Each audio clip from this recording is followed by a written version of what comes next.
थोड़े समय। यार मैं आज कॉम्प्लेक्स नहीं करा रहा यार। सर आपने वो अरे बोला हाँ। था कोनिक्स के सब फॉर्मूलाज रिवाइज करें।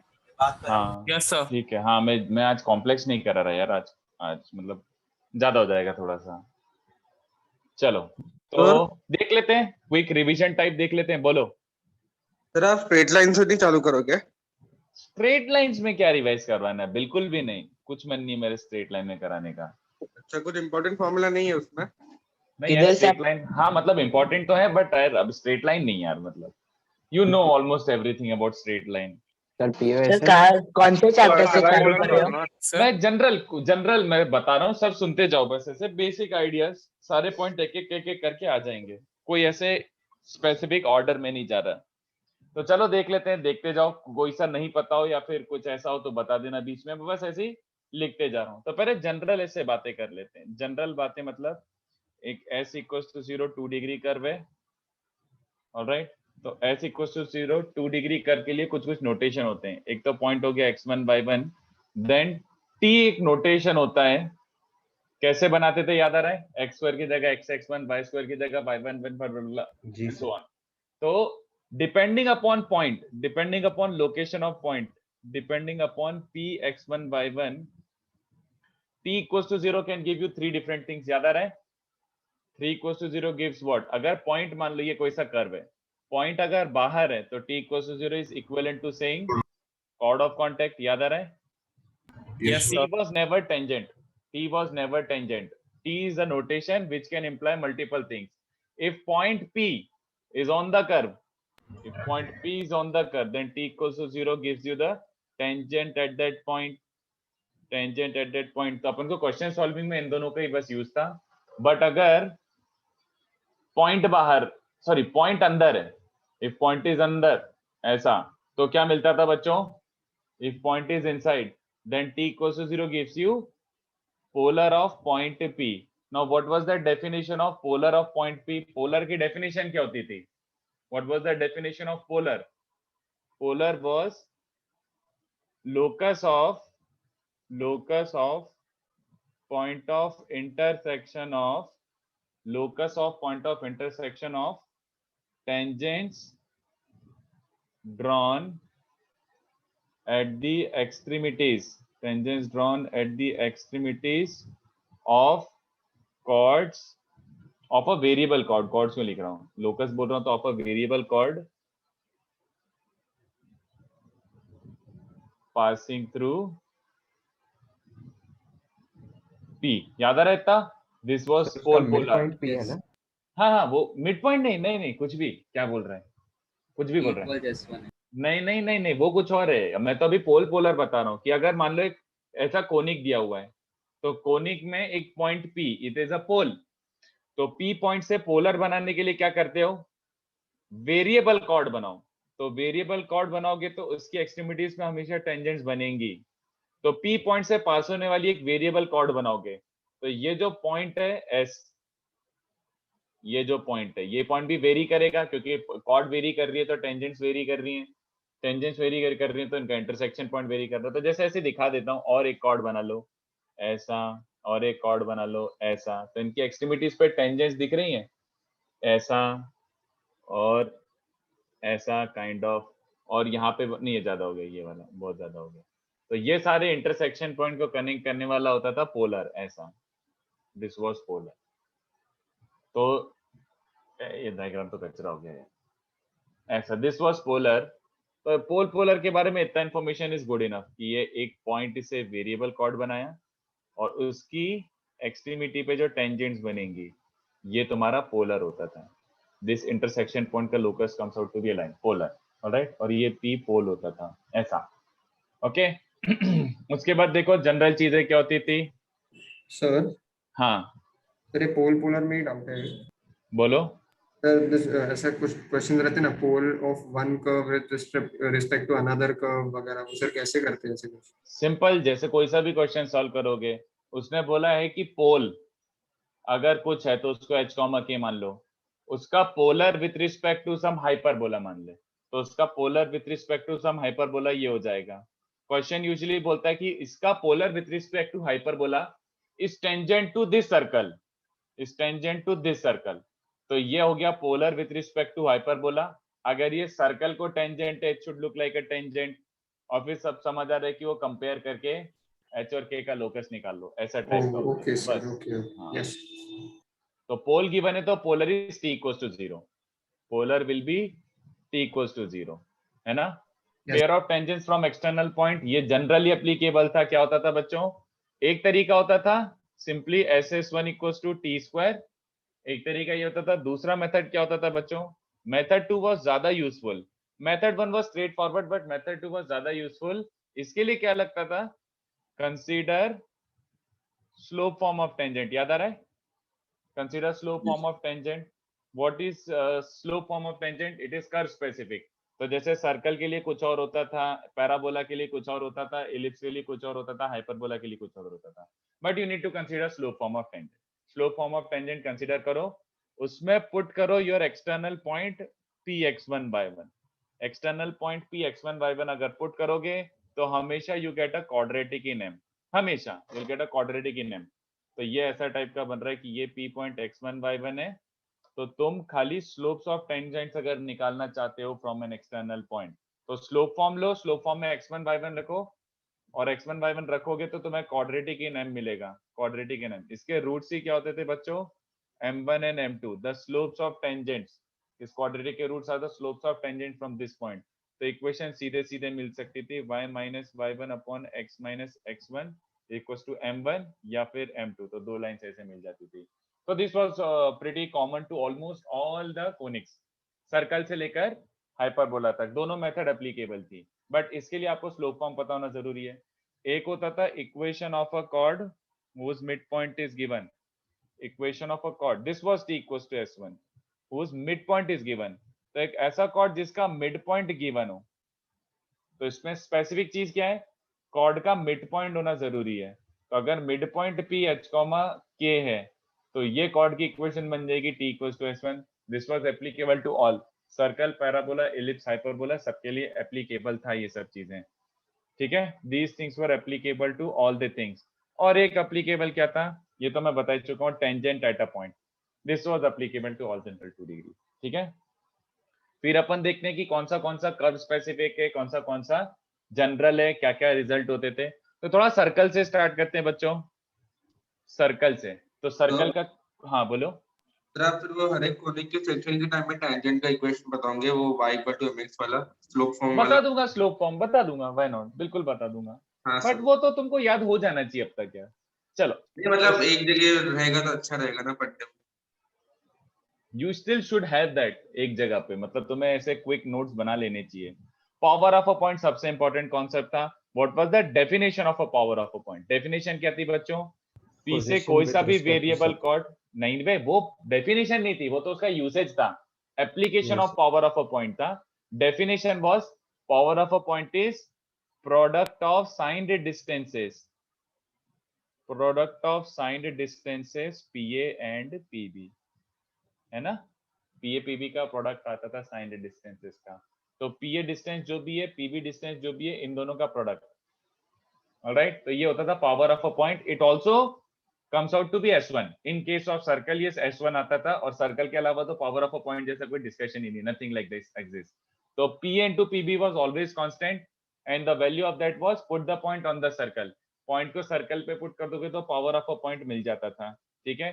which was kind of independent of the secant which you take. ये P into PB हमेशा constant होता था, independent of the secant which you take. तो P into PB is S1. और उससे क्या मिलता था? अपना position of a point with respect to circle. याद आ रहा है? Position of a point with respect to circle was S1 positive मतलब आउटसाइड, S1 नेगेटिव मतलब इनसाइड. और S1 0 का मतलब हो गया पॉइंट कर्व को सेटिस्फाई कर रहा है, तो ऑब्वियसली ऑन द कर्व. ये एक होता था. उसके बाद अपन ने ये वाला देखा था. ये देखो, कुछ results related two point and tangents from an external point. तो इसमें क्या क्या सीखा था अपन ने? सबसे पहले सीखा था कि लेंथ ऑफ टेंजेंट क्या होता था बच्चों? टेंजेंट का लेंथ रूट S. हाँ, टेंजेंट का लेंथ वाज रूट S1. फिर अपन ने ये ट्राइंगल का एरिया भी निकाला था और ये एंगल भी निकाला था. We found both the things. तो थीटा क्या आता था बच्चों? 2 tan inverse R by root S1. R by root S1 और ट्राइंगल पीएबी का एरिया क्या था? ट्राइंगल पीएबी का area it was R S1 की power 3/2 upon R square plus S1। I hope you recall. ये तीन चीजें अपन ने निकाल के रखी थी। इसके अलावा कुछ और निकाला था, एबी का लेंथ, एरिया ऑफ ओएपीबी, वो सब काम का नहीं था। This is good enough. ये पहला चीज है ना आप जो करवा रहे हो? हाँ, काइंड ऑफ सर्कल में इसने इसके पहले थोड़ा सा और लिखा था कुछ जनरल चीजें।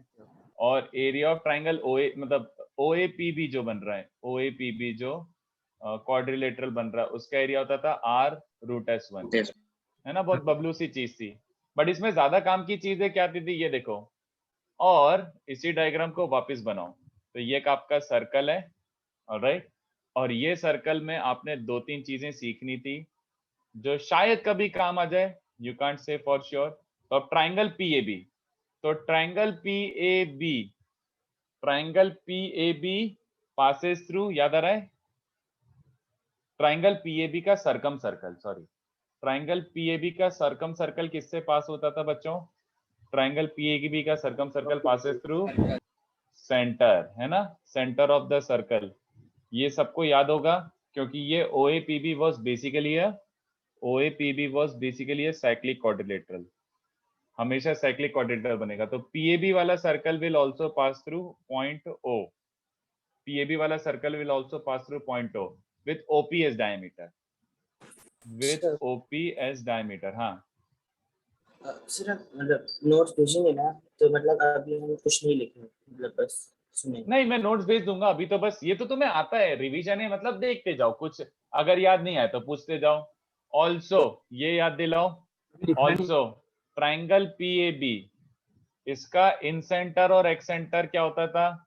ट्राइंगल पीएबी का incentre excentre opposite P कौन सा होता था बच्चों? इसका इन सेंटर तो सर्कल पे लाइक करता है, ओपी एंड सर्कल का इंटरसेक्शन। हाँ, वेरी गुड।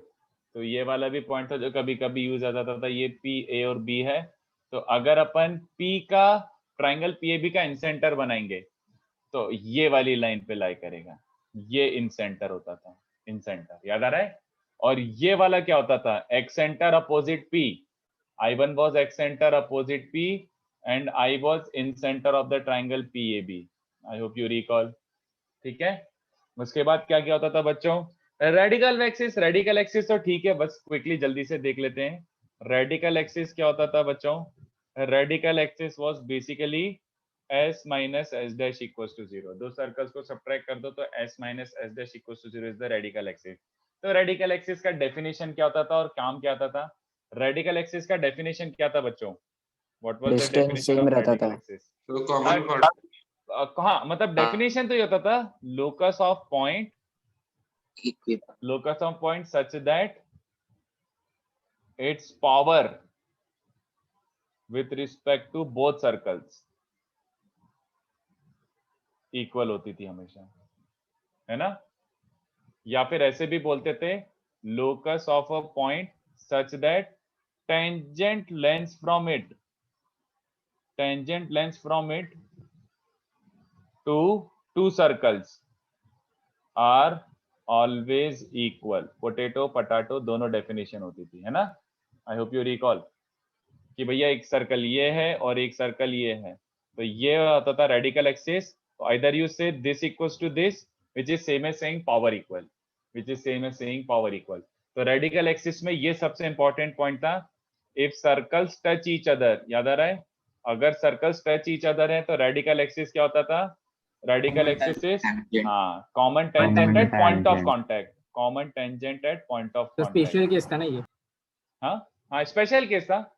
बाकी सब तो S minus S dash से आ जाता था। This was the equation of radical axis, common tangent but at point of contact भी लिखो, क्योंकि अगर ऐसा केस है मान लो तो इसकी तो 3 कॉमन टेंजेंट है, समझ रहे हो ना। बट ये वाली tangent will be radical axis. और इसका एक स्पेशल केस ये भी होता था ना बच्चों कि अगर इफ सर्कल्स इंटरसेक्ट, तो कितने बच्चों को radical axis is also called as common chord. Very good. तो S minus S dash equals to 0 also gives you the length of a common chord। ठीक है, तो बेसिक ये है और उसके बाद ये सबको याद होगा, रेडिकल सेंटर भी पढ़ा था हम लोगों ने। रेडिकल सेंटर में क्या पढ़ा था, इसका definition was more than enough, बाकी जेई में तो कोई पूछा नहीं सर वो जाता। परपेंडिकुलर कट करता है सर्कल। क्या सर रेडिकल सेंटर?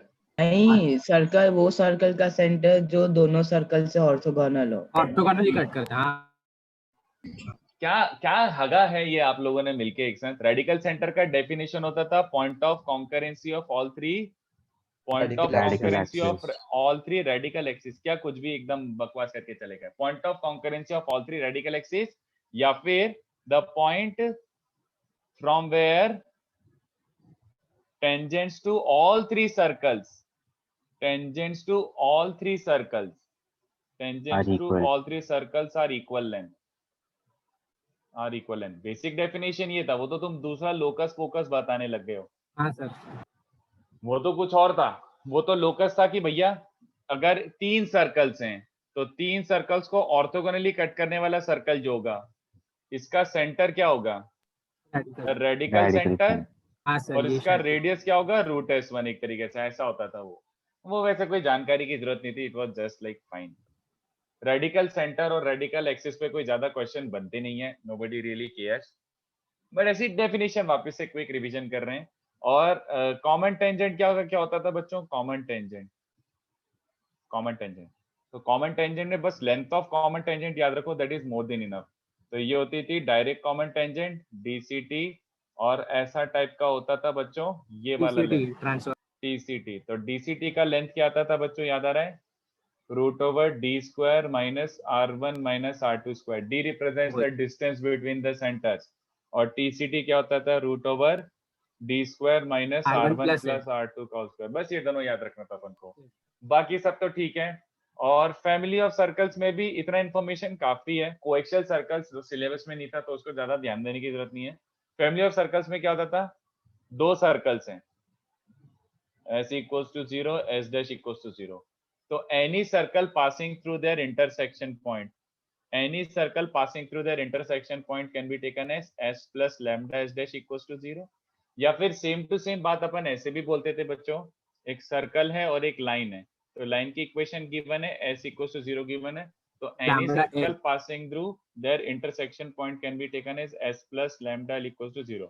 और इसका कॉन्वर्स भी ट्रू था। कॉन्वर्स ट्रू मतलब if a variable circle, in fact converse का ज्यादा यूज आता है। if a variable circle is in the form, अगर ऐसे फॉर्मेट में आ गया एक variable circle, S plus lambda L equals to 0, where S equals to 0 and L equals to 0 are fixed circles, ठीक है। That implies, हाँ, that implies that variable circle passes through a fixed point। Which fixed point? Intersection of S equals to 0 and L equals to 0, ठीक है। Intersection of point of intersection of S equals to 0 and L equals to 0। तो circle का basic idea मैंने दे दिया आपको, kind of पता है circle, और सर्कल बहुत इजी सा टॉपिक था, कुछ खास था नहीं। हाँ बोलो। हाँ तो फिर वो लैम्डा की वैल्यू कैसे निकालेंगे, पॉइंट ऑफ लैम्डा की वैल्यू निकाल नहीं सकते since it's a variable circle, converse का बस स्टेटमेंट ये है, if a variable circle is in the form S plus lambda L equals to 0, if a variable circle is in the form S plus lambda L equals to 0, then we can just conclude कि यार ये एक intersection point of S and L से पास हो रहा होगा। This circle passes through point of intersection of S and L। L की lambda की अगर स्पेसिफिक वैल्यू निकालनी है तो उसको और एक एक्स्ट्रा कंडीशन काइंड ऑफ देनी पड़ेगी, सर आपने S equal to 0 and L equal to 0 को सर्कल क्यों बोला सर? L तो लाइन है ना। सर्कल कहाँ बोला मैंने, it passes through a fixed point, passes through fixed points, earning sir passes ऐसे through 2 fixed fix points। Circles आपने लिखा तो as fixed यार, circles नहीं, sorry, are fixed। S equals to 0 and equals to 0 are fixed, given equation है, वो variable नहीं है, ठीक है। चलो तो पैराबोला में बेसिक थोड़ी प्रॉपर्टीज से देख लेते हैं, बड़ी पप्पू सी प्रॉपर्टी थी। तो सबसे पहला अपन ने क्या सीखा था, एक तो ये सीखा था, और ये यूनिवर्सली एप्लीकेबल था, ये शायद आई डोंट रिमेम्बर मैंने बताया कि नहीं बताया, या फिर आपको पता है कि नहीं पता है। सबसे पहला 4L1 L2 upon L1 plus L2 इस लेटेस्ट रेक्टम ऑल कोनिक्स मतलब पैराबोला, इलिप्स, हाइपरबोला तीनों के लिए एप्लीकेबल था ये।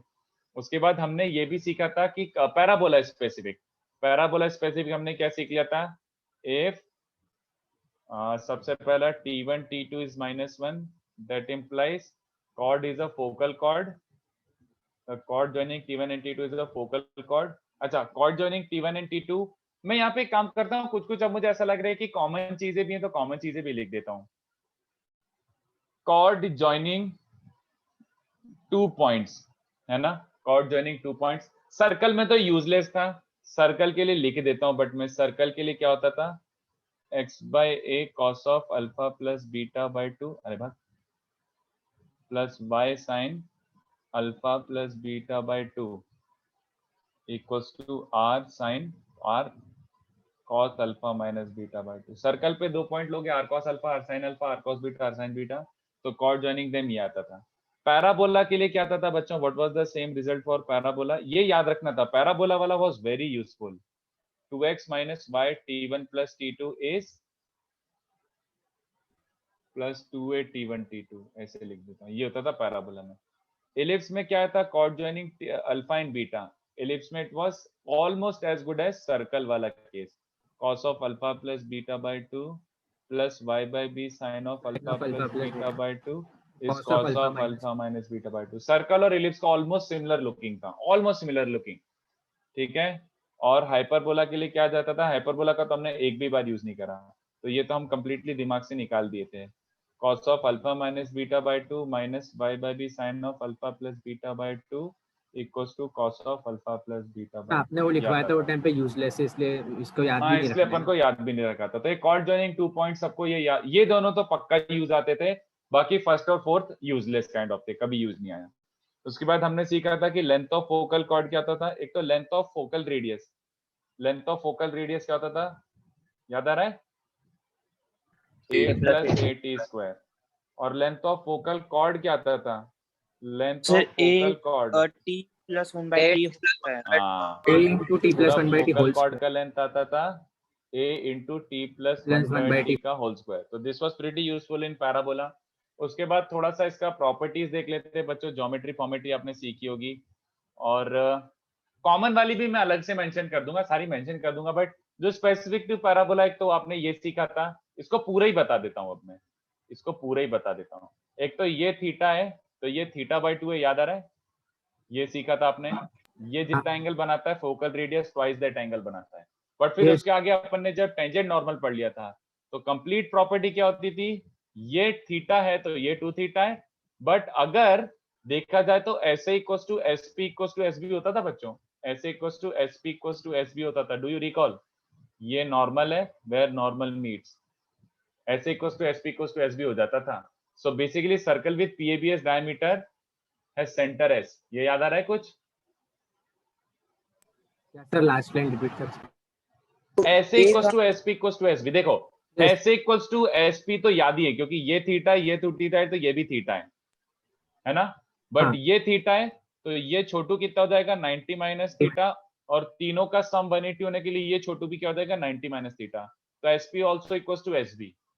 तो ये लाइन पेरेंटली टेंजेंट है और ये लाइन उसकी नॉर्मल है, तो tangent and normal let's say meet at, मैं ऐसे लिख देता हूँ टी और एन, तो SP equals to ST equals to SN, SP equals to ST equals to SN, ये आपने सीखा होगा है ना। रिफ्लेक्शन प्रॉपर्टी भी सेम ही होती है, रिफ्लेक्शन प्रॉपर्टी भी सेम ही होती है, बट उसका डायग्राम थोड़ा सा अलग हो जाता है। ये सीखा होगा, एक आपने ये सीखा होगा, if t1 into t2 is k then chord joining t1 and t2 क्या होता था बच्चों, then chord joining t1 and t2 passes through a fixed point, which fixed point minus ak comma 0, याद आ रहा है, नहीं सर हमने नहीं सीखा, कोई बात नहीं, कोई ज्यादा काम नहीं आता, कोई बात नहीं, कोई बात नहीं। जैसा अपन ने ये तो सीखा है ना, t1 t2 -1 है तो इट्स अ फोकल कॉर्ड, मतलब किस फिक्स्ड पॉइंट से पास होता है, किस फिक्स पॉइंट से पास होता है, a comma 0, फोकस यानी a comma 0, but that is not only for t1 t2 -1, that is also true for t1 t2 4। अगर t1 t2 4 है हमेशा, तो chord joining t1 and t2 will always pass through a fixed point, which fixed point -4a comma 0, -ak comma 0, -ak comma 0, okay sir ये expression बताया था पर statement कुछ अलग था, मतलब T1 T2 is 4 ऐसा किया था पर वो स्टेटमेंट कुछ अलग था शायद। ठीक है, That तो was जैसा भी T1 आपको T2 नहीं, equal that to was minus T1 T2 4. equal to -4. कुछ भी हो यही बात होगी, वो ये बात होगी बस, इन शॉर्ट घुमा फिरा की यही बात हो जाएगी। उसके बाद अपन ने तीसरा प्रॉपर्टी क्या सीखा था बच्चों, ये वाला तो काफी यूजफुल था, tangents at extremities of focal cord, tangents at extremities of focal cord are perpendicular and meet at direct, Directrix. है ना। तो ये होता था पैराबोला के लिए, tangents at the extremities of focal chord और perpendicular and meet at directrix. Ellipse के लिए यही डेफिनेशन क्या हो जाता था, tangents at extremities of focal chord meet at, hyperbola and ellipse के लिए meet at corresponding directrix, but इसमें परपेंडिकुलर नहीं रहता था, मीट एट करेस्पॉन्डिंग डायरेक्ट्रिक्स, इसमें देवर नॉट परपेंडिकुलर के लिए डायरेक्टर सर्कल। हाँ, परपेंडिकुलर के लिए अपन ने देखा था कि वो डायरेक्टर सर्कल हो जाता था, ठीक है। उसके बाद हमने और क्या क्या प्रॉपर्टीज सीखी थी, देखो इसके बाद तो एकदम से धूम मच गई थी प्रॉपर्टीज की, बहुत सारी सी प्रॉपर्टीज आ गई थी। एक तो रिफ्लेक्शन प्रॉपर्टी था, तो मैं सबका रिफ्लेक्शन प्रॉपर्टी बता देता हूँ। पैराबोला का क्या था, एनी रे, या फिर मतलब ऐसा टेंजेंट एंड नॉर्मल, क्या होता था basically, tangent and normal bisect angle between abscissa and focal radius of point P, tangent and normal at point P bisect the angle between abscissa and focal radius of point P। तो क्या बन जाता था, ये है मान लो तुम्हारा parabola, ठीक है। ये कोई सा भी रैंडम P पॉइंट मार्क करो, तो P पॉइंट का आप फोकल रेडियस बना सकते हो, ये रहा फोकल रेडियस, उसका फोकल रेडियस ऐसे बना रहा, ये फोकल रेडियस रहा, और उसका एब्सिसा, जैसे ऑर्डिनेट क्या होता है, वर्टिकल लाइन, तो एब्सिसा क्या हो जाएगा, हॉरिजॉन्टल लाइन, ऑलराइट। तो इस पॉइंट पे आप टेंजेंट एंड नॉर्मल बनाओ तो क्या क्या बनेगा बच्चों, ये हुआ टेंजेंट, ये हुआ नॉर्मल, तो नॉर्मल कौन सा एंगल बाइसेक्ट कर रहा है, ये वाला, और टेंजेंट कौन सा एंगल बाइसेक्ट कर रहा है, ये वाला। तो इट वाज प्रीटी सिंपल, क्योंकि हमें पता ही था ये थीटा है तो ये थीटा है, बट ये थीटा है तो ये थीटा है, तो अगर टेंजेंट एक्सटर्नल एंगल बाइसेक्ट कर रहा है तो ऑब्वियस सी बात है नॉर्मल इंटरनल एंगल बाइसेक्ट कर रहा होगा, है ना। ये होती थी रिफ्लेक्शन प्रॉपर्टी। और अब रिफ्लेक्शन प्रॉपर्टी पढ़ी रहे तो एलिप्स और हाइपरबोला की एलिप्स पे भी था ना ये। हाँ, एलिप्स का थोड़ा सा अलग होता था, एलिप्स एंड हाइपरबोला, इसका क्या होता था, tangent and normal at any point P, tangent and normal at any point P bisect the angles, मतलब नॉट रिस्पेक्टिवली इंटरनल एक्सटर्नल नहीं, क्योंकि दोनों का लिख रहा हूं simultaneously, tangent and normal at any point P bisect the angle P of focal triangle PSS dash, याद आ रहा है, of the focal triangle PSS dash। तो ये क्या हो जाता था, एलिप्स के केस में ऐसा बनता था कि भैया ये फोकल ट्राइंगल PSS dash बनाओ, SS dash, तो tangent and normal bisect the angles, तो ये हो गया टेंजेंट, ये टेंजेंट एक्सटर्नल एंगल बाइसेक्ट करता था और नॉर्मल इंटरनल एंगल बाइसेक्ट करता था, I hope you recall.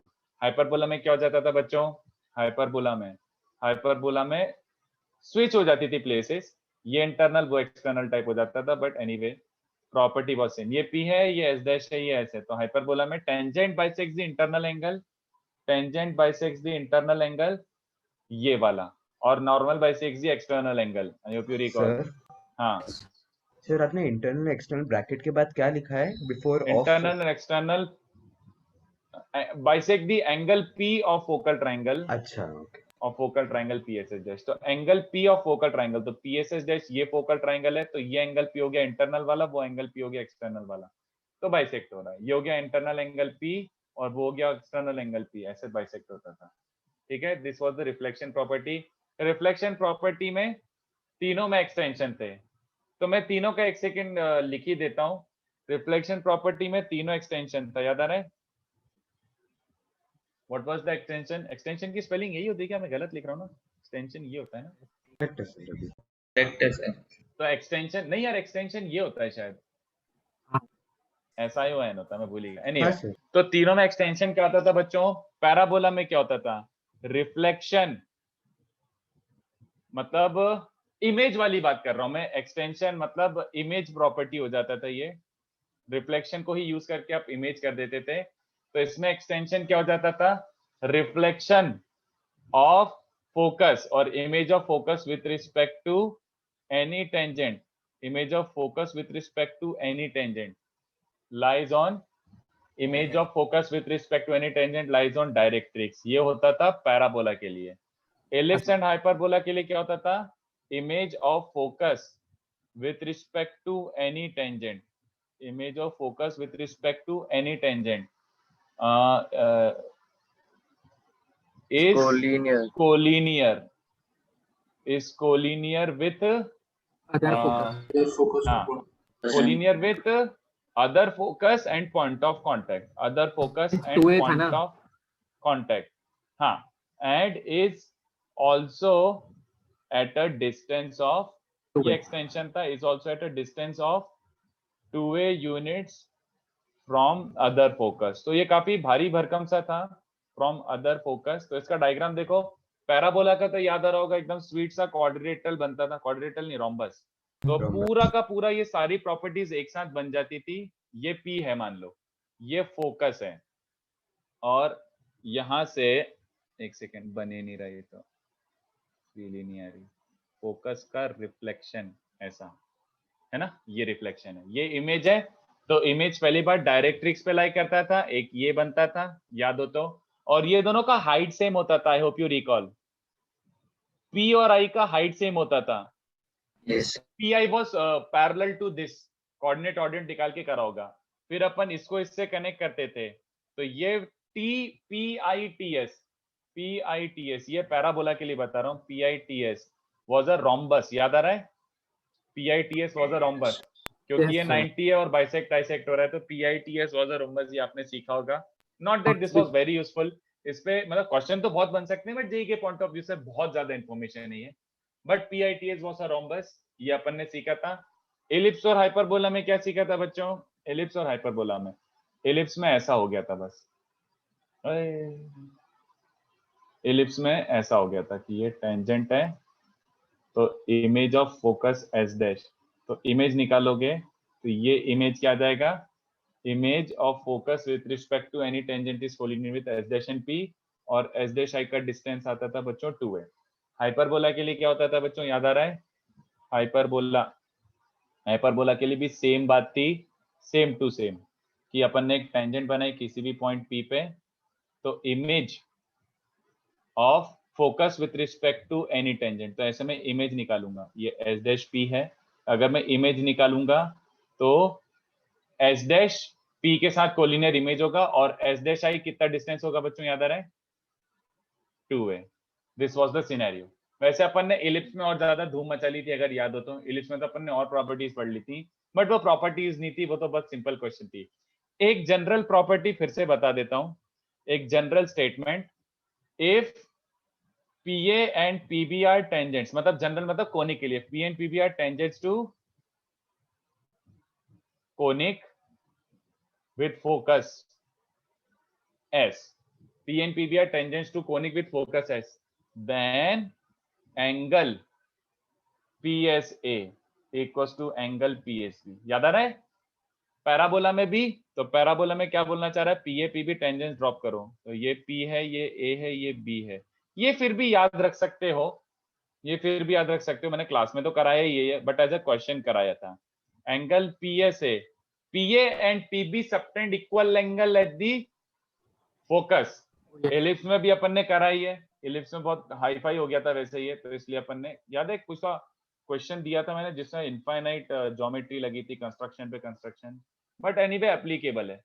PAB अगर ये फोकस है, तो PA और PB इक्वल एंगल सबटेंड करते हैं बच्चों, ऐसा। और हाइपरबोला में डायग्राम बनाना बड़ा मुश्किल होता है।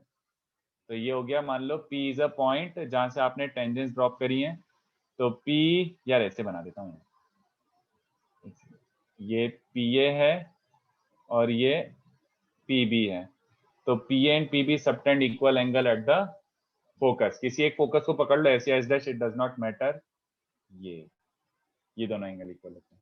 ये अगर याद रखना है तो रख सकते हो, बहुत ज्यादा इंपॉर्टेंट नहीं है, बट अगर याद भी रह जाए तो कोई बुराई नहीं है। ठीक है, P and P B subtend equal angle at the focus, ये अपन ने क्लास में करा है। हाइपरबोला के लिए नहीं किया क्योंकि इलिप्स के लिए कर दिया था, दैट वाज गुड इनफ।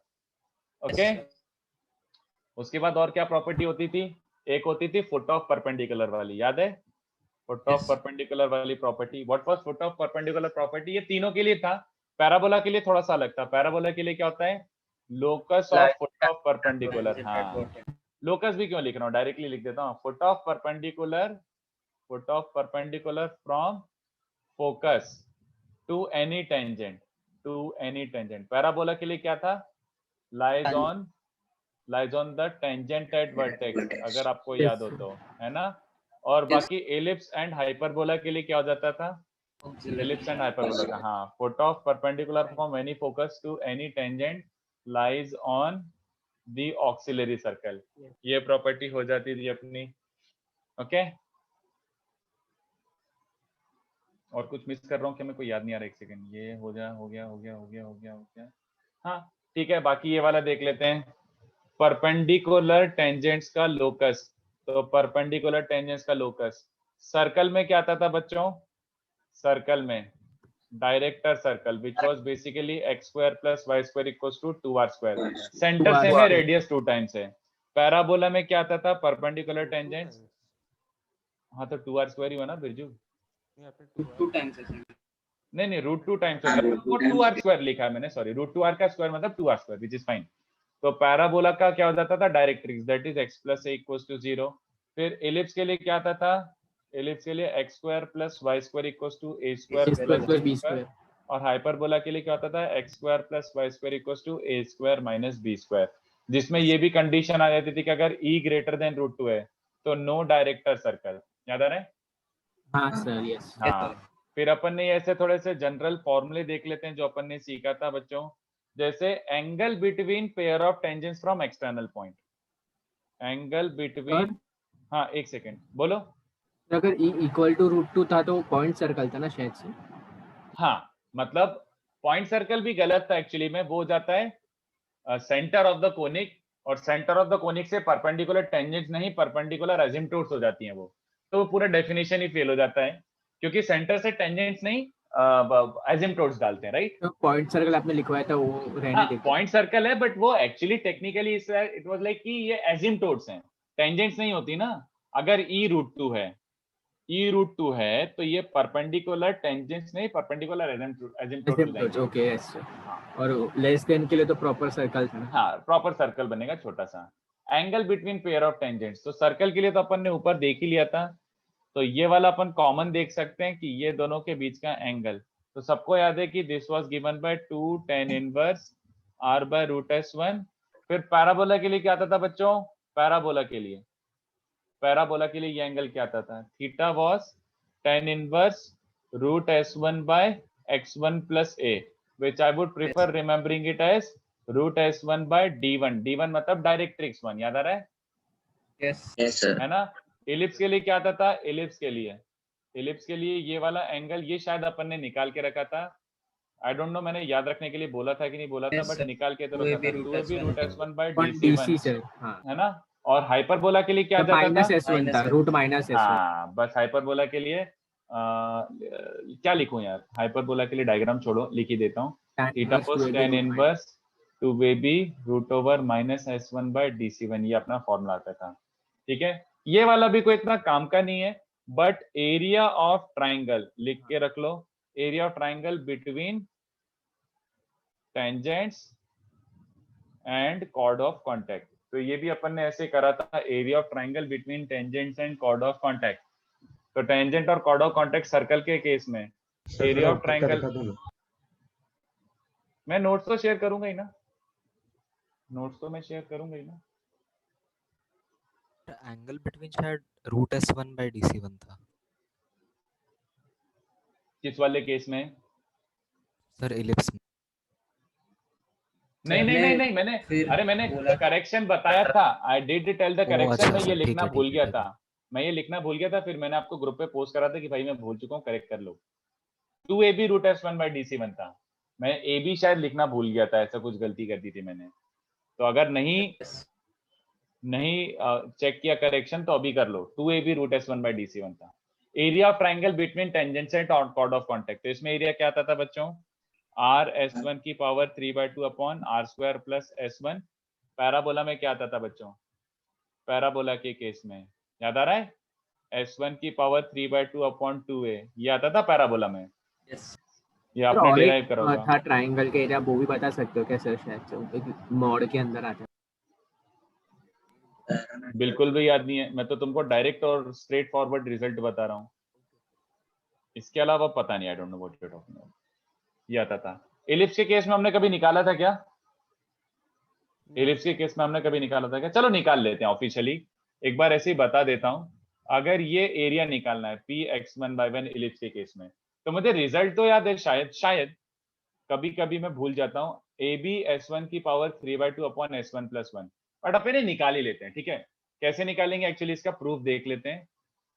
अफाइन से चलेगा कि ये ट्राइंगल का एरिया निकालना हमारी औकात ही नहीं है, तो हम क्या कर देंगे, इसको सर्कल में ट्रांसफॉर्म कर देंगे, ठीक है? तो ये एक्चुअल पॉइंट क्या चुका होगा बच्चों? x1 a by b y1, और ये ट्राइंगल का एरिया क्या चुका होगा? डेल्टा c इज r, और s1 बोले तो x square plus Y square minus 1। दिख रहा ना, ये वाला फॉर्मूला चिपका रहा हूं।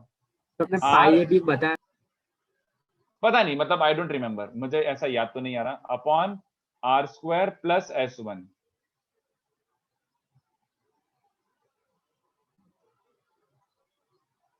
है ना? यही बन जाएगा। तो ये क्या बन रहा है बच्चों? What do we get? कुछ हगा है क्या? एक सेकेंड रुको, सोचने दो। s r स्क्वायर माइनस 1 क्यों आएगा? माइनस a स्क्वायर आएगा। हाँ वही तो सोचू, माइनस a स्क्वायर आएगा। मैं वही सोचूं यार, गड़बड़ क्या कर रहा हूँ, सॉरी। सर्कल के लिए लगा रहा हूँ ना यहाँ पे, अभी अपना s ये है x square plus Y square minus a square. Thank you, वही तो मैं सोचू गड़बड़ क्यों आ रही है। तो s1 x1 और ये a by b y1 put करके ये आएगा। करेक्ट। तो इसको देखो, इसमें से a स्क्वायर कॉमन निकालो, तो a स्क्वायर कॉमन निकलेगा तो ऐसा बचेगा शायद। a स्क्वायर कॉमन निकलेगा तो a रेज टू 4 बन जाएगा, और यहाँ पे बन जाएगा x1 raise to x1 by a square plus y1 by b square minus 1 की पावर 3/2, और नीचे से भी a स्क्वायर कॉमन निकालो, तो नीचे से a स्क्वायर कॉमन निकलेगा तो x1 square by a square plus y1 square by b square, ये बचेगा। तो अब इसको क्या लिख सकता हूं मैं? a स्क्वायर s1 की पावर 3/2, सर ये एलिप्स वाला s1 है, दिस इज एलिप्स वाला s1 है ना, और ये s1 प्लस 1 है, तो डेल्टा c है, दैट इंप्लाइज डेल्टा एलिप्स के केस में क्या जाएगा? Multiply by b by. तो ये आता था s1 प्लस 1, ये आता था एलिप्स के लिए, है ना? दिस वाज द एलिप्स वाला आपने केस। वो पाई ए बी करके बताया था, वो क्या था सर? वो तो एरिया ऑफ एलिप्स था। हाँ सॉरी। ऑल्सो हाइपरबोला के लिए क्या बन जाएगा? हाइपरबोला के लिए विल बी डेल्टा, हाइपरबोला के लिए बन जाएगा ab माइनस s1 की पावर 3/2 अपॉन 1 प्लस s1, ठीक है?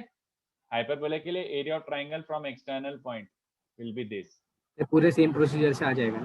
सेम नहीं, उसमें अफाइन ट्रांसफॉर्मेशन नहीं होता, नो, बट उसमें आ जाएगा, बट मेहनत से आएगा, अफाइन से नहीं आएगा, मेहनत से आएगा। तो मॉड लगाना ही पड़ेगा ना यार। मॉड लगा लेना, वो ठीक है, मॉड से क्या लेना देना, बट ये होता था अपना basic angle, area of triangle between tangents and chord of contact, ठीक है? करवाया है तो हो सकता है, मतलब याद नहीं मुझे, ऐसा हो सकता है अपन ने करा हो। और क्या हो रहा है, मैं एक सेकंड वापस से दिमाग में अपने इधर उधर घुमाता हूँ। और क्या होता सर हमने बोलो point of contact and directrix के बीच का एंगल 90 होता है। 90 हाँ ये वाला अच्छा, ये जेनेरिक वाली तो मैं स्टेटमेंट बोलने भूल गया। पोर्शन ऑफ टेंजेंट, ये तो हमेशा एप्लीकेबल था, ऑल के लिए एप्लीकेबल था। Portion of tangent, yes I was forgetting that, portion of tangent intercepted between point of contact and directrix, yes, portion of tangent intercepted, हाँ, subtends 90 degree at focus, ellipse और hyperbola के लिए बोल रहे तो करेस्पॉन्डिंग फोकस कर दो, subtends 90 degree at the corresponding focus. और कुछ याद है क्या मुझे? एक सेकेंड, ये प्रॉपर्टी क्या देखो याद आ रहा था मुझे। हाँ, एलिप्स और हाइपरबोला के लिए ये बस एक्स्ट्रा है, एलिप्स एंड हाइपरबोला के लिए ये एक्स्ट्रा है। I didn't mention it as a property, I give this as a question. क्या होता था बच्चों? Let tangent meet the tangent at vertices. मैंने या फिर अलग तरीके से लिखा था, एक सेकेंड, मैंने ऐसे लिखा था, पोर्शन ऑफ टेंजेंट, हाँ, portion of tangent between, portion of tangent intercept between the two tangents at vertices, tangents at vertices, दो tangent at vertex के बीच में जो portion of tangent है, subtends 90 degree at both focus। मतलब ऐसा, ये ellipse का तो याद होगा, अच्छे से अपन ने क्वेश्चन करा था, बट एज अ प्रॉपर्टी, मैं एज अ प्रॉपर्टी नहीं भेजता इसको, बट अभी रिसेंटली एक दो बार यूज आ गया इसका, डायरेक्टली यही पूछ ही लिया था, हाँ सर। तो मेंशन ही कर देता हूँ। चलो डायरेक्टली ये 90 होता था। और हाइपरबोला के केस में क्या होता था बच्चों? ये टेंजेंट एट वर्टेक्स है, ऐसा टाइप का 90 पी ए बी, तो पी ए सबटेंस 90, नहीं क्या कर रहा हूँ मैं, portion of tangent between tangent at vertices subtends, थोड़ा ज्यादा हो गया, ऐसा टाइप का बना। हाँ, तो ये ए बी इस पे 90 सबटेंड करेगा, इस फोकस पे, और एस डैश पे भी 90 सबटेंड करेगा। ये होता था बच्चों, ठीक है? और कुछ याद आ रहा हो तो डू आई नॉर्मल, हाँ, नॉर्मल पॉइंट्स, कोनॉर्मल पॉइंट तो बोरिंग हो गया यार। और एक p/2 b स्क्वायर था, p1 p2 b square was only for ellipse and hyperbola. Yes, it was pretty useful, काफी यूजफुल था ये, p1 p2 b square for ellipse and hyperbola, for ellipse and hyperbola p1 and p2 was b square.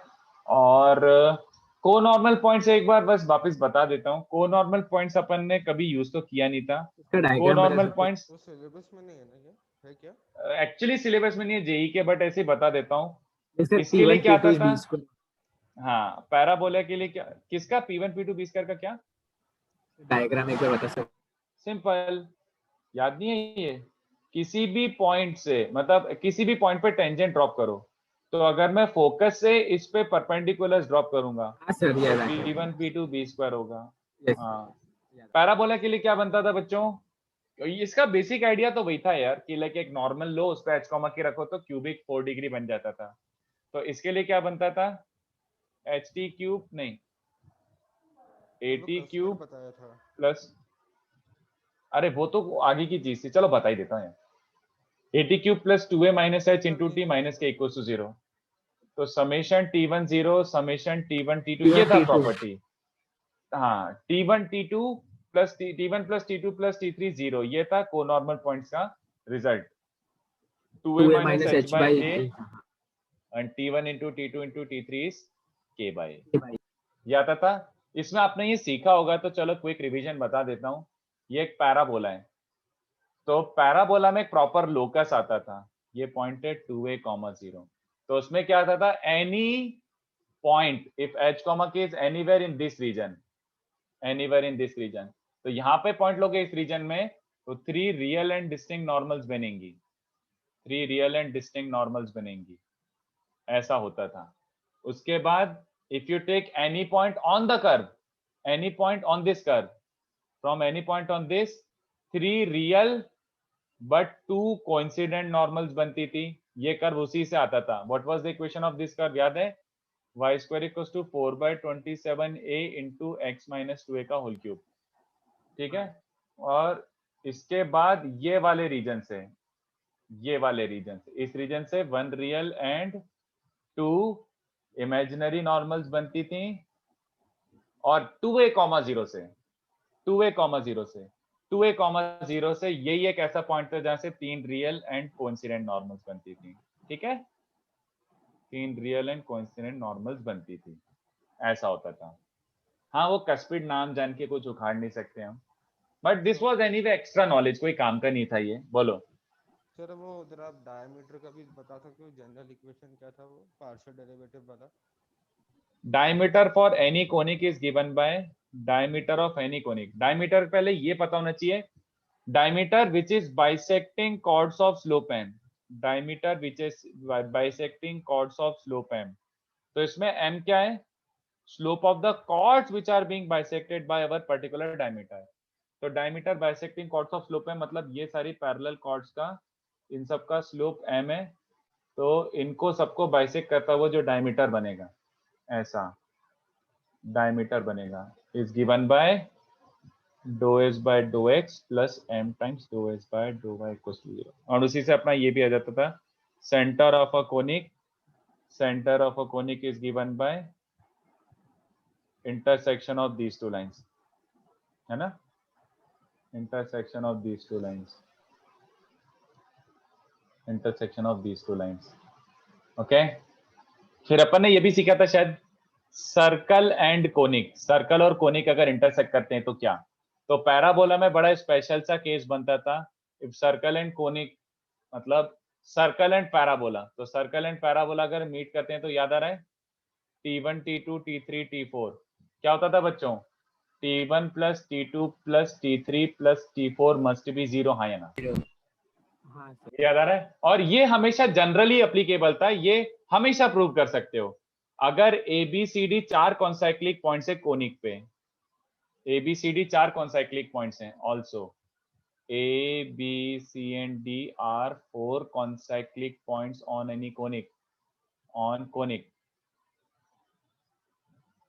then pair of opposite common chords, opposite chords, और common chord क्यों बोलूं, concyclic point बोल दिया, pair of opposite chords are equally inclined, they are always equally inclined to axis of symmetry। मतलब parabola, ellipse, hyperbola तीनों में ये था। अगर मैं AC ले रहा हूं, कॉन्साइक्लिक पॉइंट्स हैं ABCD, तो AC एंड BD किसको इक्वली इंक्लाइंड होंगे, AC and BD are equally inclined to axis of symmetry.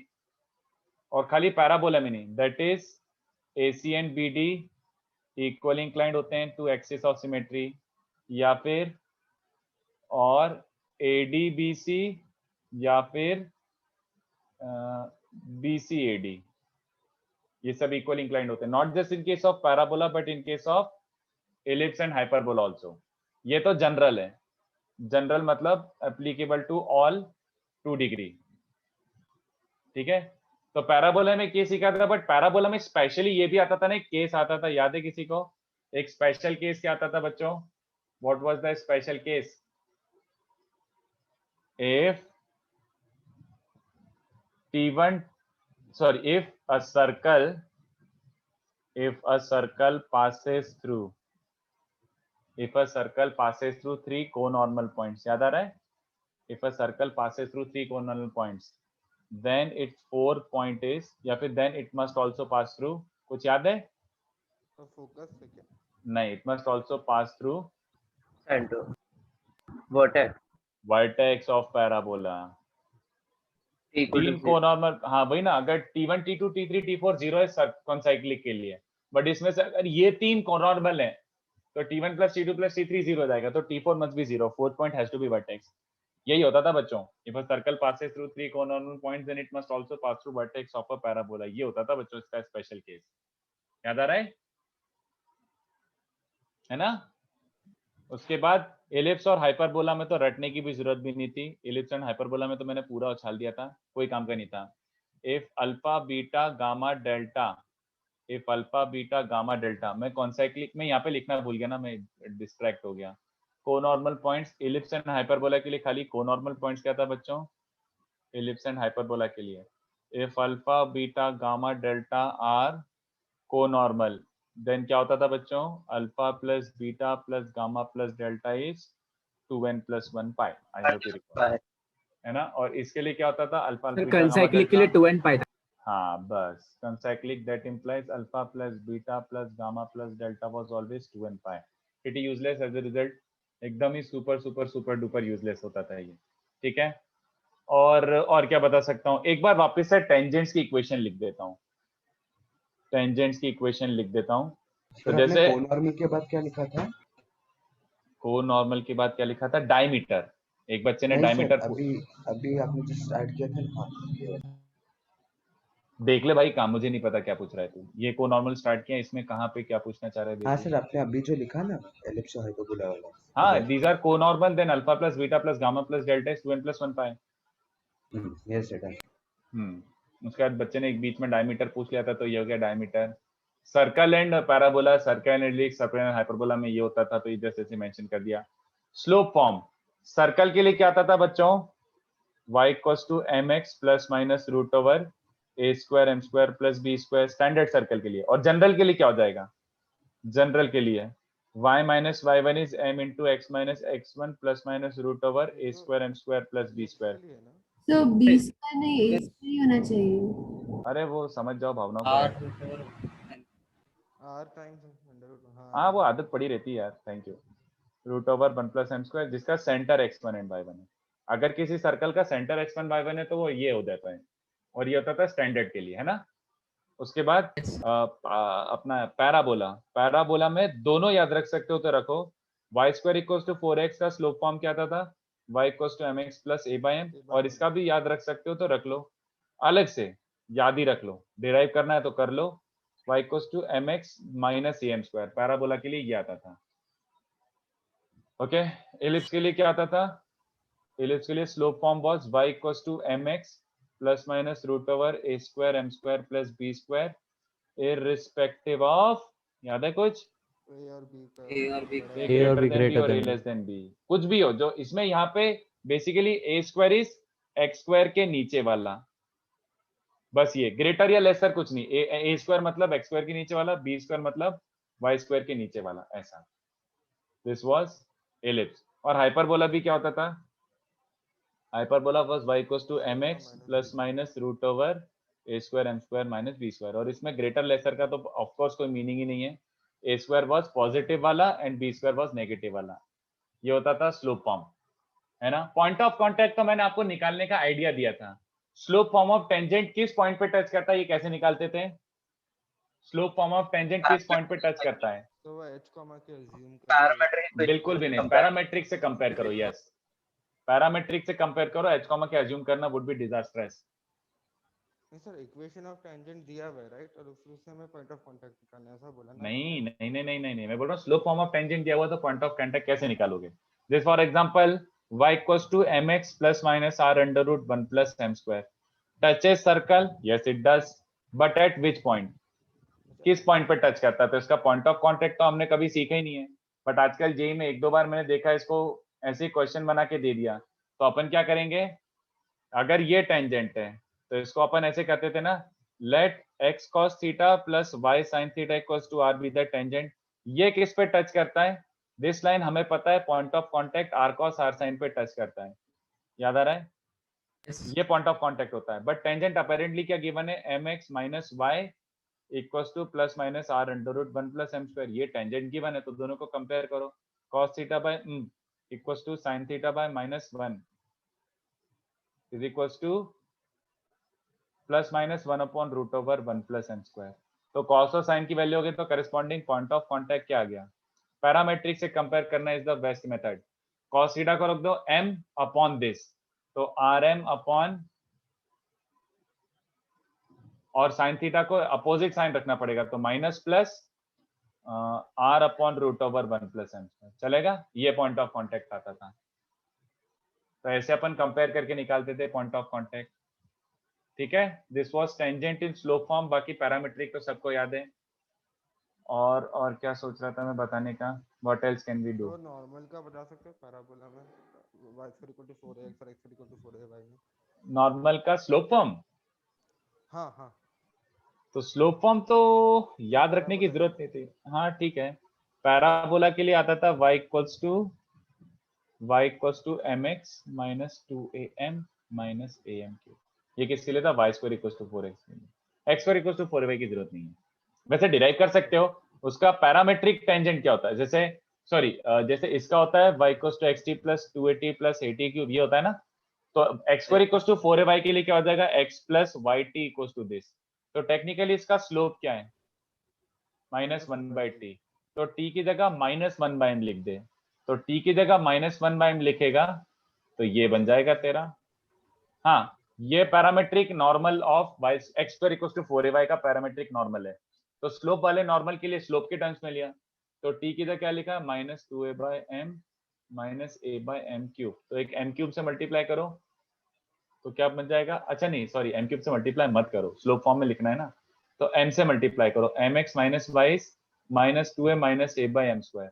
तो ये बन गया y = mx + 2a + a/m²। This is the slope form of normal for x² = 4a/. For x² = 4a. तो वो derive कर सकते हो, कभी काम नहीं आएगा।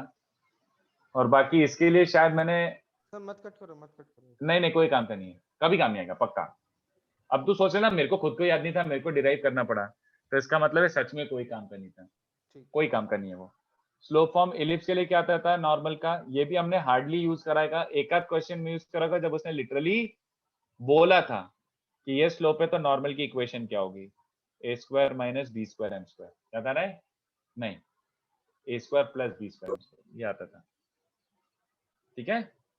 और हाइपरबोला के लिए क्या जाता था, रिप्लेस b² by -b², तो a² + b² upon √a² - b² m²।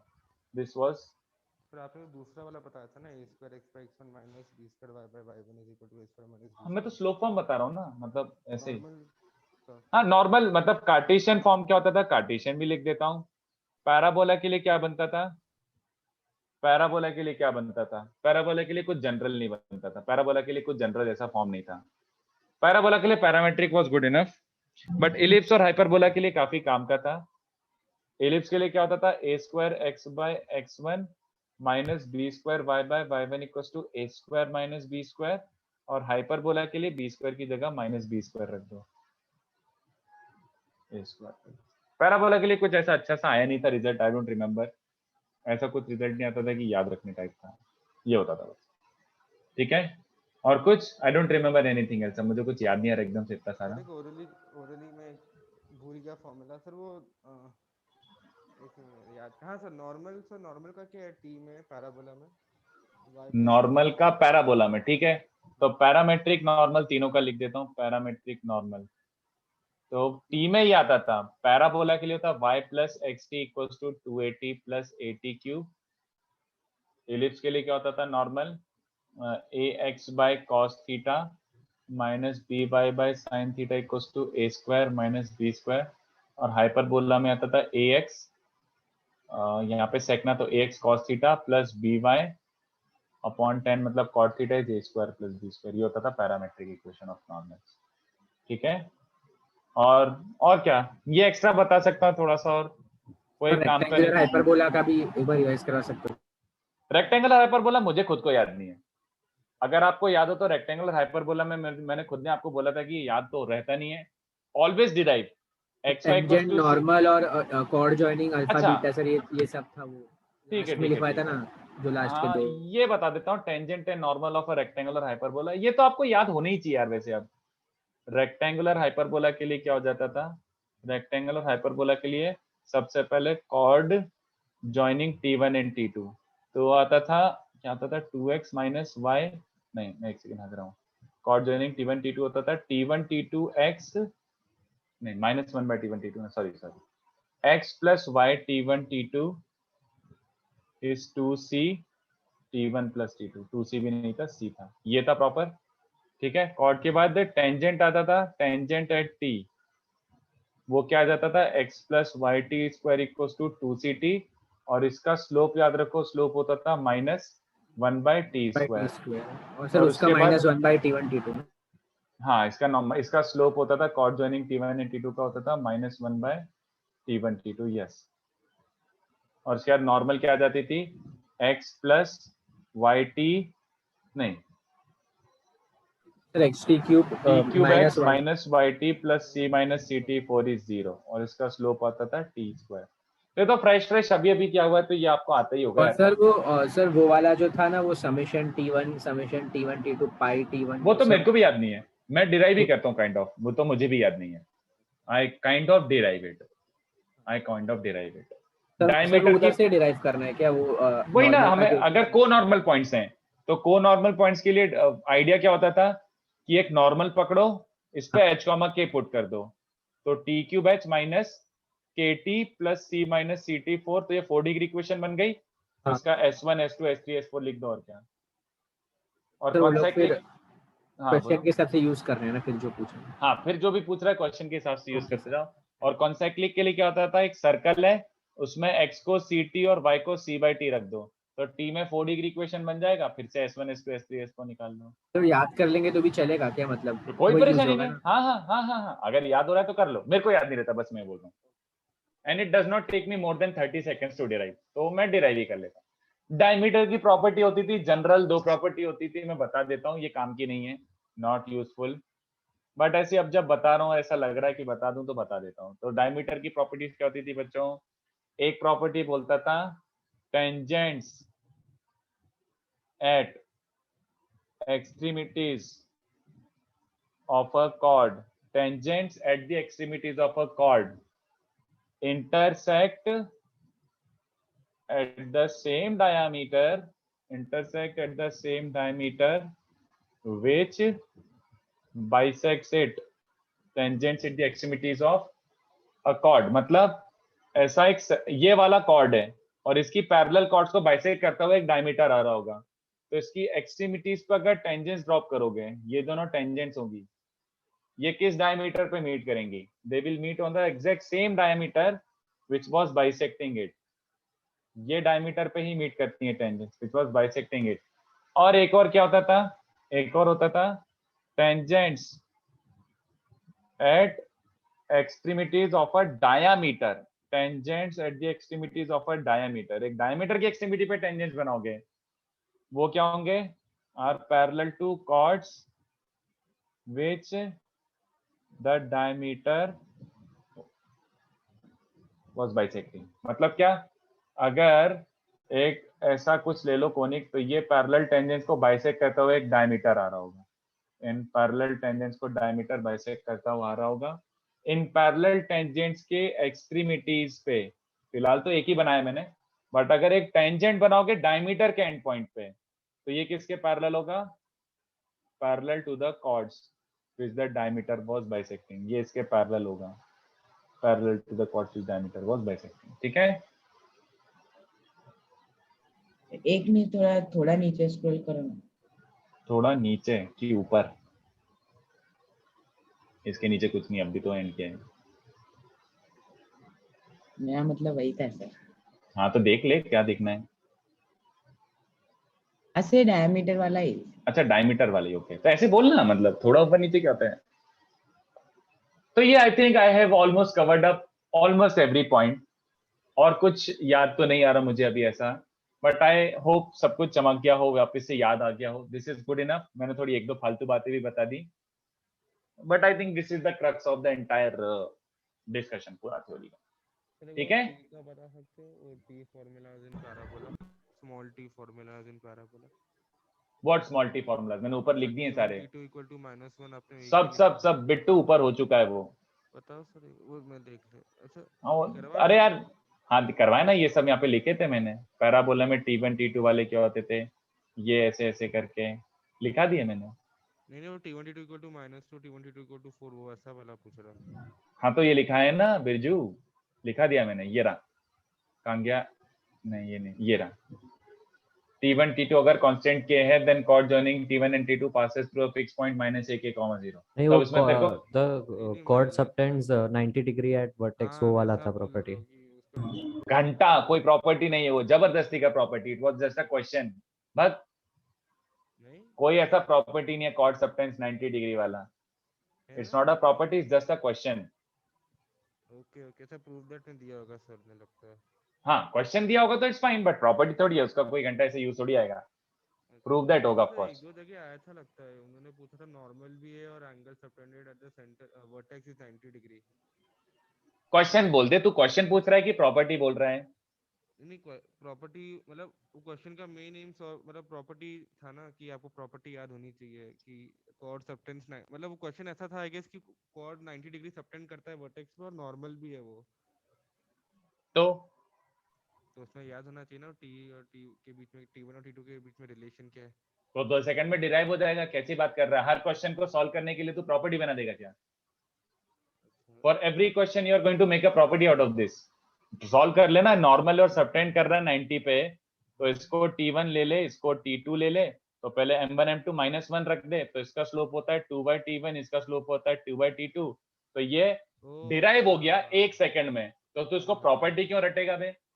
ओ हाँ करेक्ट अच्छा जनरल बेसिक 2/T1 + T2 होता है। हाँ, याद आया। यस वैसे ही प्रॉपर्टीज कम है क्या? कुछ और प्रॉपर्टी बना के रट लो पॉकेट चीजों का। अच्छा हाँ करेक्ट हाँ खुशी, यस वो नॉर्मल है। टी वाला एक एक्स्ट्रा शायद आई थिंक बताना भूल गया, चलो वो भी मेंशन कर देता हूँ। पैराबोला के नॉर्मल को रिलेटेड एक ये शायद मैं बताना भूल गया। कॉन्साइक्ली को नॉर्मल तो बता दिया। नॉर्मल का क्या क्या होता था? नॉर्मल है T1 meets the parabola again in T2, तो T2 is -T1 -2/T1।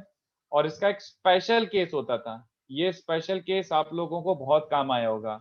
If normal set T1 and T2, if normal set T1 and T2 meet each other on the parabola at T3, so normal set T1 and T2 meet each other on the parabola at T3, then T1 plus T2 plus T3 was 0 and T1 T2 was 2, है ना?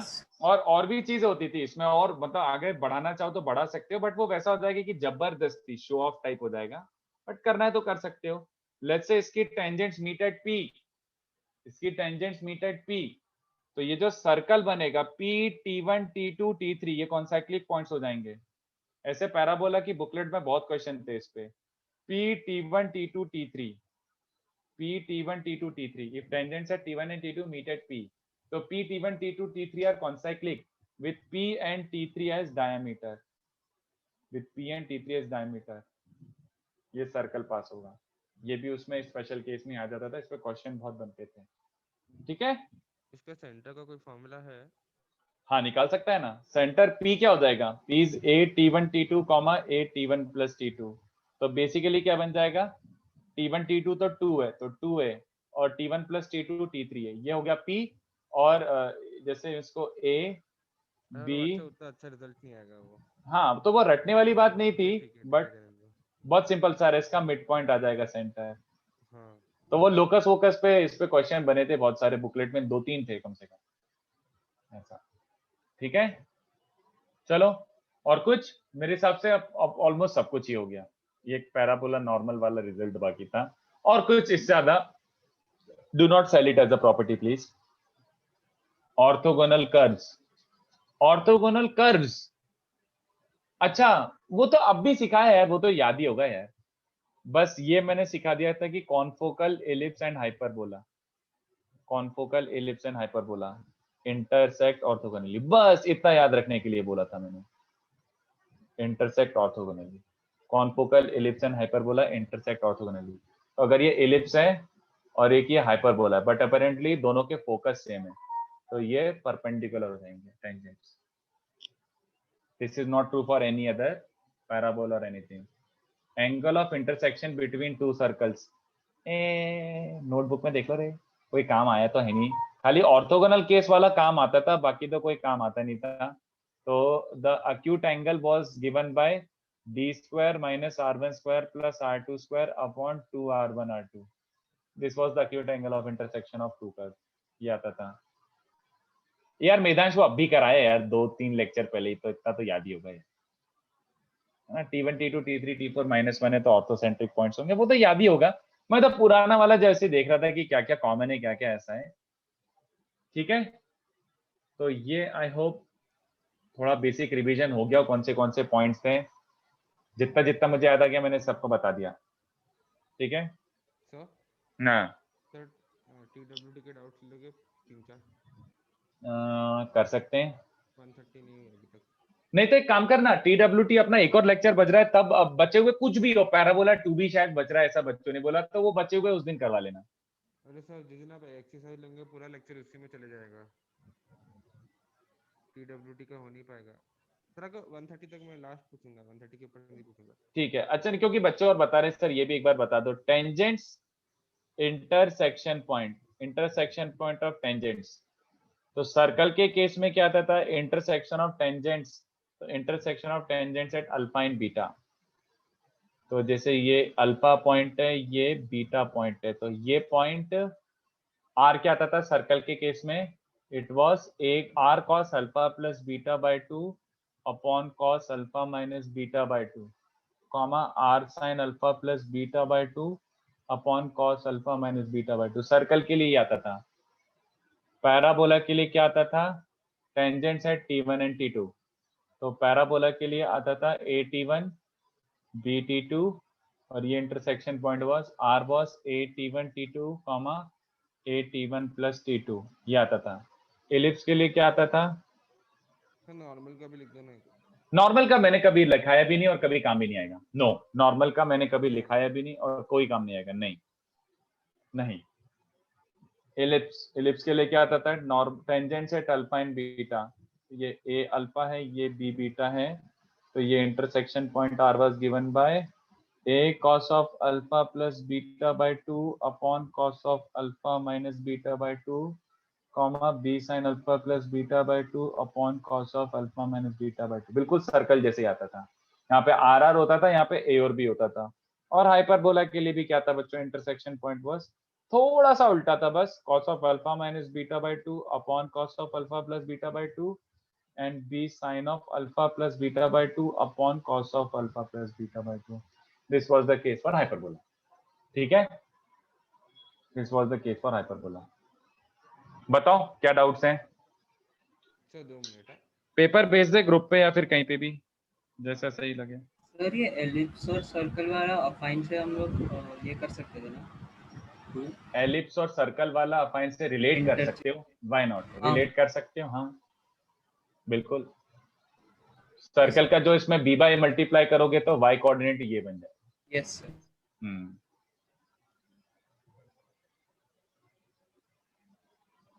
आप TWT के doubts ले रहे हो क्या? ले लेता हूँ।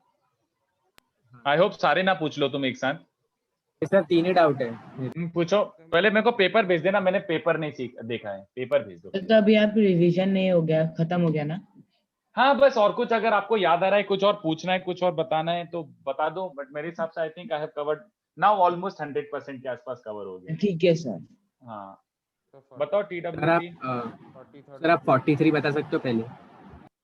43 the tangent at any point of the ellipse means the tangent at measure। अबे यही तो फोकस से पास होगा मेरे भाई, यही वाला हो गया जो स्टब भी मेंशन करा मैंने। ये जो टेंजेंट है which meets the tangent at vertices at A and B, circle with ABS diameter कहां से पास? अरे क्या हो गया? Circle with ABS diameter focus से पास होगा ना? अरे हाँ 90 डिग्री सबटेंड करता है। तो ये 90 है, तो ABS डायमीटर सर्कल अगर बनाऊंगा हमेशा वो इन दोनों पॉइंट से पास होगा ही होगा। करेक्ट फोकस से। हाँ बस फोकस निकालना है मतलब। बस फोकस। तो प्लस माइनस 3,0 दिख रहा है, एक 5 और एक 4 है, तो 5 स्क्वायर माइनस 4 स्क्वायर।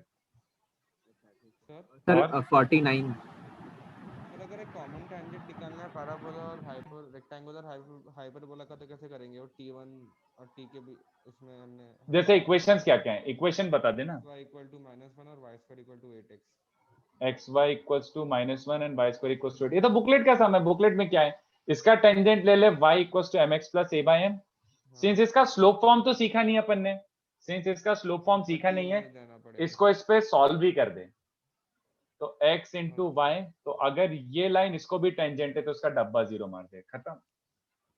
ये वही है जो सर्कल में करते थे यार अपन हमेशा। बिल्कुल बिल्कुल बिल्कुल बिल्कुल बिल्कुल बिल्कुल, दोनों का स्लोप फॉर्म, इसका स्लोप फॉर्म मैंने बताया नहीं है तो इसका t वाला फॉर्म यूज कर ले, x + yt² = 2ct। इसको और इसको कंपेयर कर लो, वही बात है। पोटैटो सब तरीके से वही आएगा। मैं पूछ रहा हूँ कि अगर मैंने एक हाइपरबोला रेक्टेंगुलर हाइपरबोला लिया और एक पैराबोला लिया, तो दोनों का t में कोई इक्वेशन बना, फॉर एग्जांपल टेंजेंट का इक्वेशन दोनों का, तो उसमें दोनों का t का वैल्यू सेम ले सकते हैं कि नहीं? बिल्कुल भी नहीं, बिल्कुल भी नहीं। ये क्या बात हुई? yt = x + at² और उसका लेना पड़ेगा x + yt = 2ct। बिल्कुल भी नहीं, बाय डिफॉल्ट। तो भी करवा सकते हैं प्लीज। क्या क्या क्या? 42 लेट्स सी। 42 क्या बोल रहे हैं? Tangent meets the auxiliary circle, ये वो बुकलेट के सम से यार, बुकलेट के सम से ये सब। Meets the auxiliary circle, homogenization ये लाइन सबटेंड्स 90 एट सेंटर, तो होमोजेनाइज कर लेना। तो सर्कल के साथ होमोजेनाइज करना है, तो लाइन की इक्वेशन तो पहले से पता है, x by cos theta plus y by b sin theta equals to 1, तो सीधे ही आ जाएगा होमोजेनाइज करके।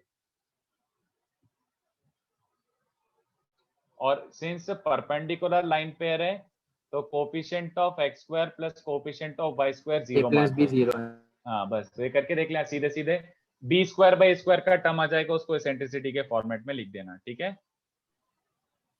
Okay sir. सर 49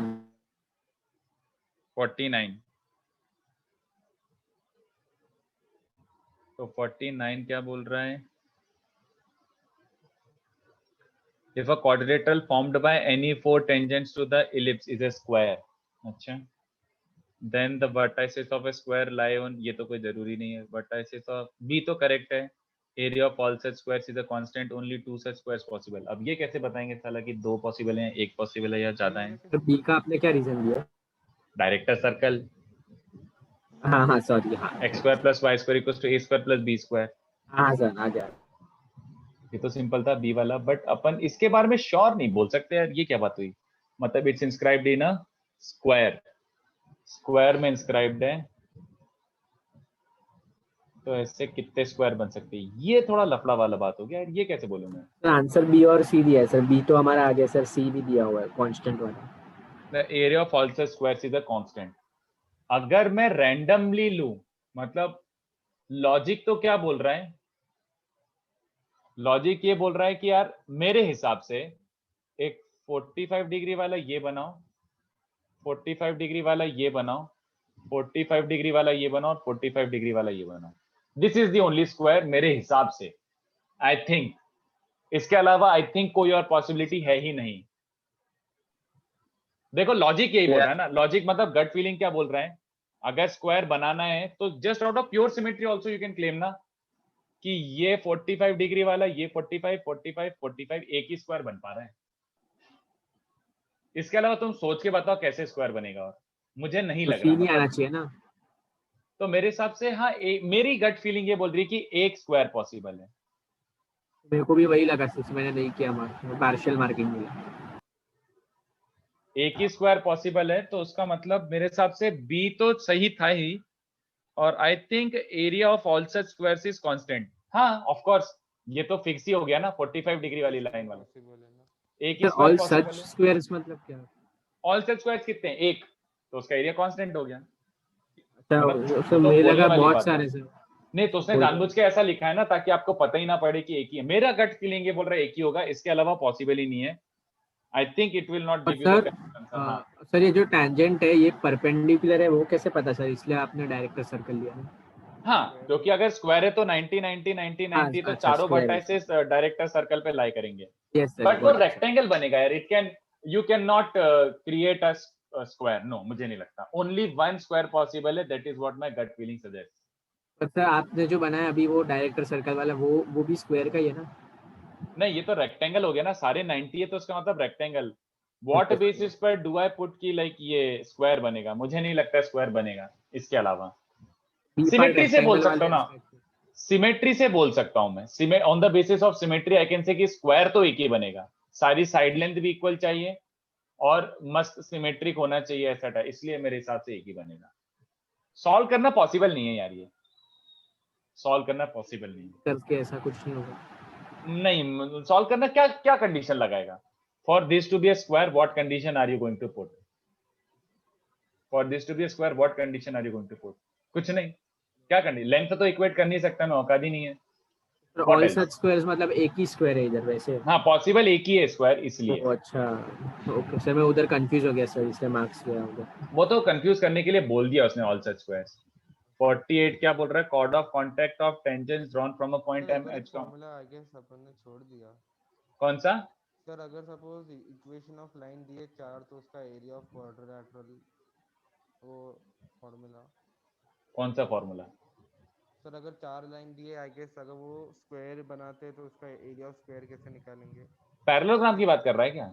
हाँ आई गेस पैरेललोग्राम होगा। ठीक है, अगर इक्वेशंस गिवन है L1 L2 L3 L4 तो ऐसा होता था C1 - C2 d1 minus d2 upon a1 b2 minus a2 b1। अब ठीक है, देख ले यार, ये एरिया ऑफ वो होता है पैरेललोग्राम।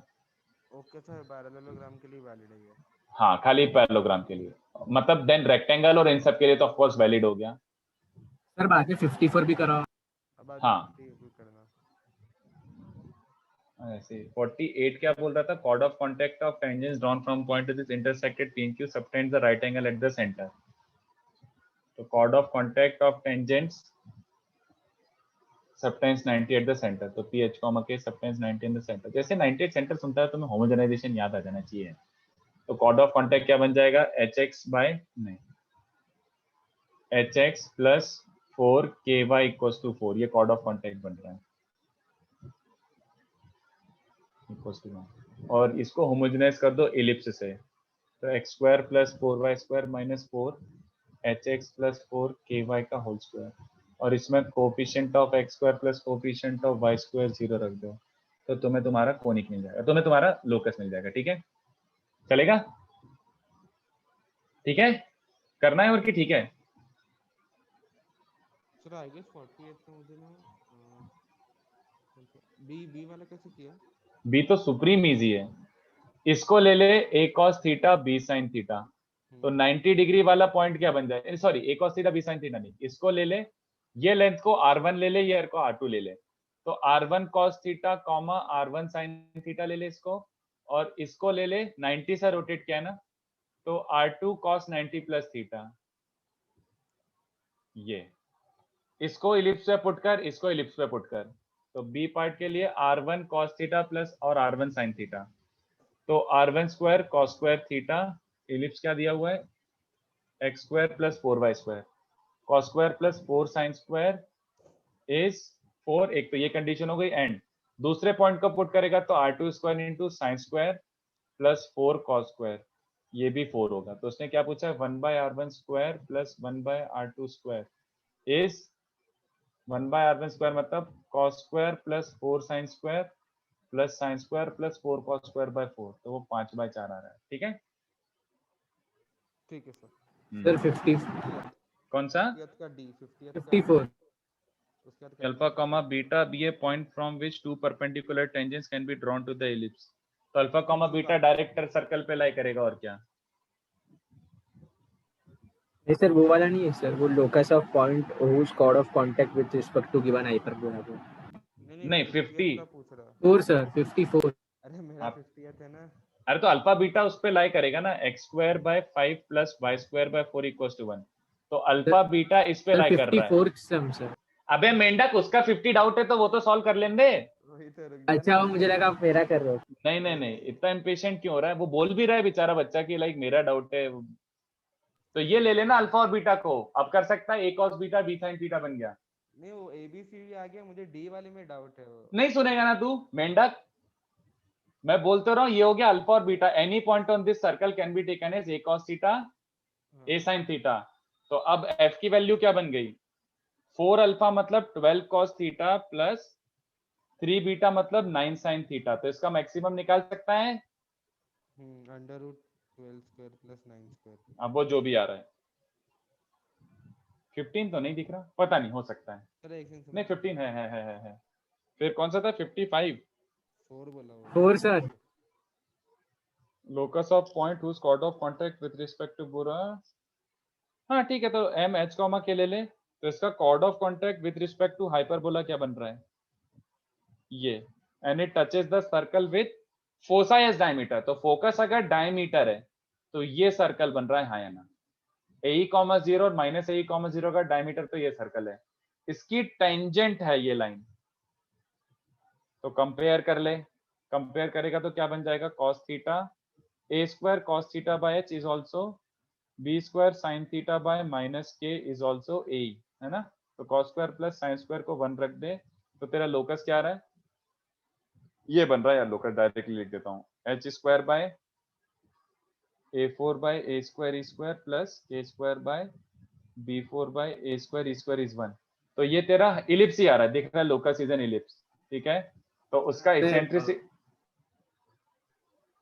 बोलो आपने क्या आइडिया लगाया एक्चुअली में सर को समझ में जो नहीं उसने आया। बोला है chord of contact with respect to hyperbola t equals to 0 है ना, और ये लाइन अपेरेंटली टेंजेंट है इस सर्कल को,